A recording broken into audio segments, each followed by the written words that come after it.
अस्सलामुअलैकुम, मैं हूँ मोहम्मद और आप देख रहे हैं हमारा यूट्यूब चैनल इनोसेंट चिल्ड्रन। आज हम बाज़ार गए हुए थे तो सोचा कि आपके लिए एक वीडियो बनाई जाए। आज हम एलईडी खरीदने गए। ये एक बड़ी सी दुकान का छोटा सा मंजर है। यहाँ बहुत सी एलईडी दीवार पर लगी हैं।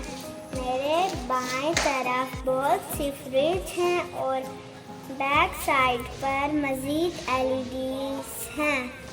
कुछ एलईडीज़ इको स्टार की हैं और कुछ टीसीएल की हैं। हमने सैमसंग खरीद ली। ईशु फातिमा यानी कि मेरी छोटी बहन भी एलईडी को देखकर पसंद करने की कोशिश में है। उस दिन बहुत बारिश हो रही थी और बारिश की वजह से हम सब गीले होकर आए। फिर भी बहुत मज़ा आया और बहुत इंजॉय किया। आपको हमारी एलईडी कैसी लगी ज़रूर बताइएगा। वीडियो अच्छी लगी तो लाइक कर दीजिएगा और चैनल को सब्सक्राइब करना मत भूलें।